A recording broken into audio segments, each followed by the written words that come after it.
What's up, guys? Today we're going to be installing some radiator fans for an 07 Nissan 350Z. This thing's been overheating quite often. I've been doing diagnose for a while, and I think it's the radiator fans.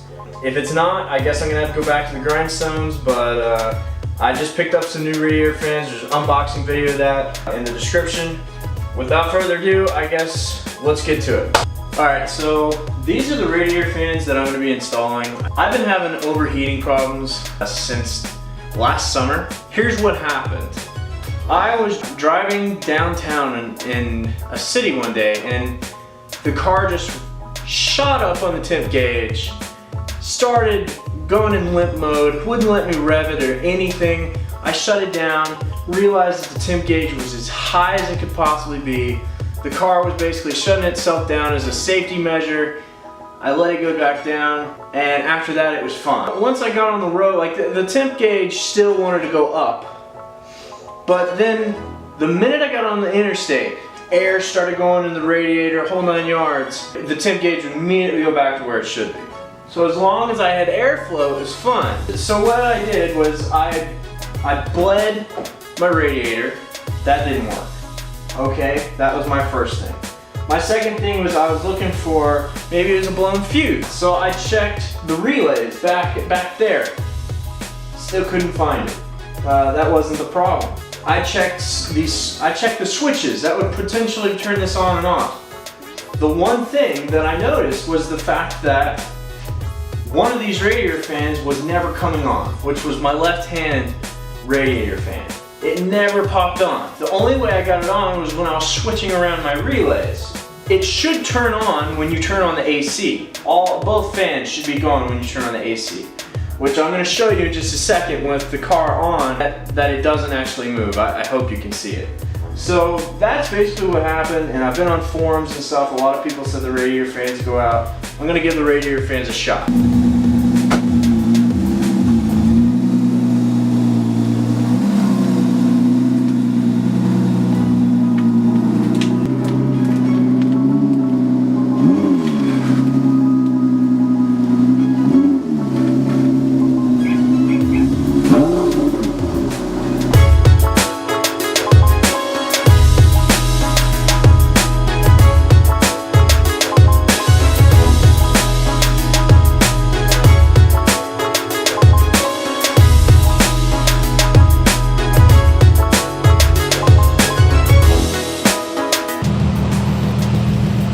Okay, so I can't get either one of these fans to spin. I just drove around the block a few times, still can't get it. So when I get them to spin, I'll be right back.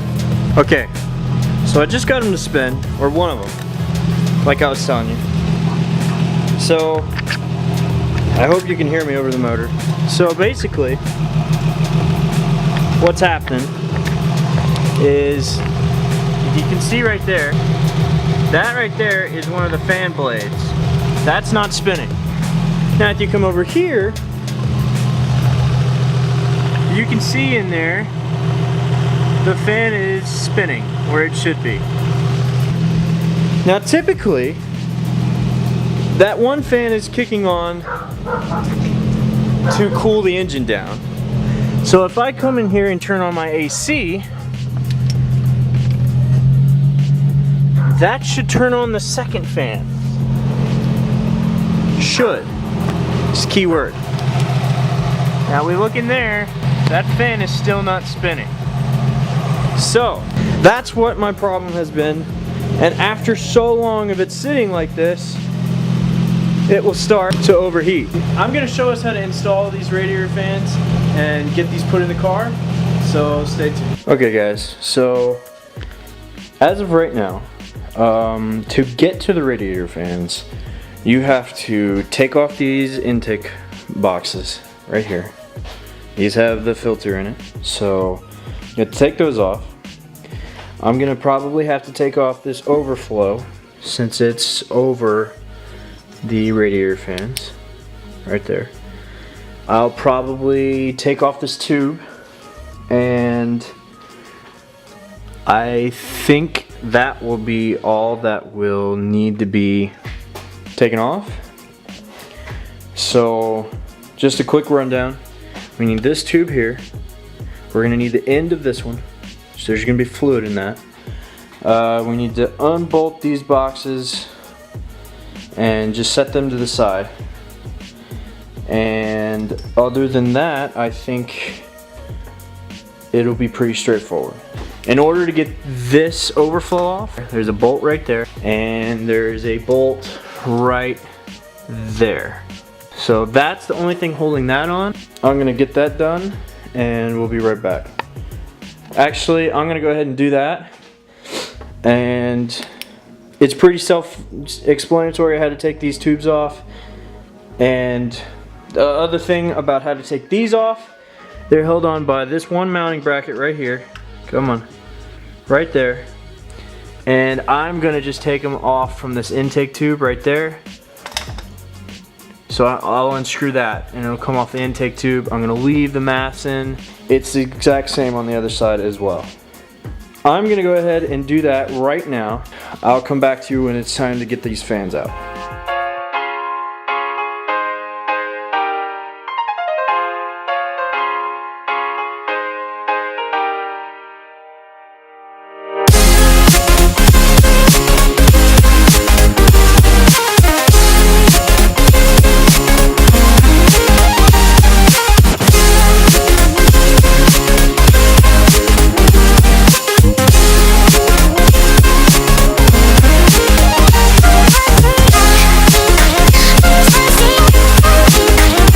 Okay, you don't have to take this tube off right here.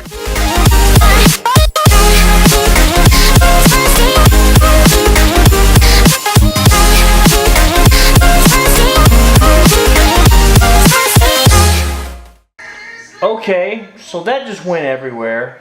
Make sure your car cools down before you go to decide to take off a hose, because apparently it's just gonna go everywhere. So the only thing holding in these radiator fans is where it's plugged in at, right down there. And we've got a screw right there. There's a screw right there. We've got another screw right there. And then there are just clips on the bottom where all you gotta do is push out and up a little bit and they pop out. There's where our screws would go in. This is the new one. So that's where the screws would go in. Up at the top, right there, right there. And here's our clips. There's nothing that screws in on the bottom. So essentially it's gonna be pretty easy. And then over here, we're gonna have to unplug it.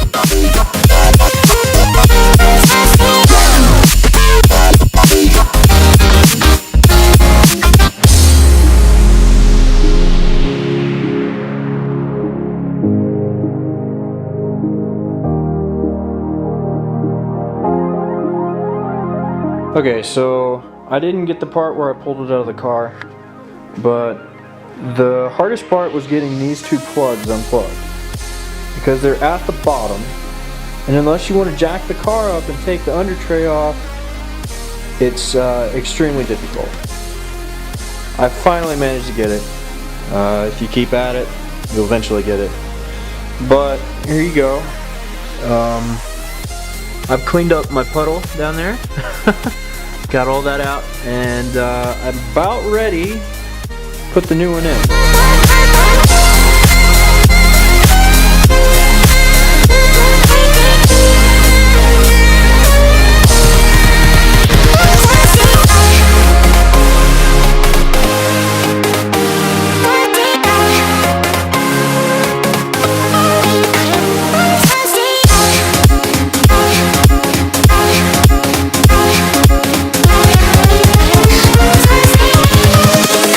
Invincible.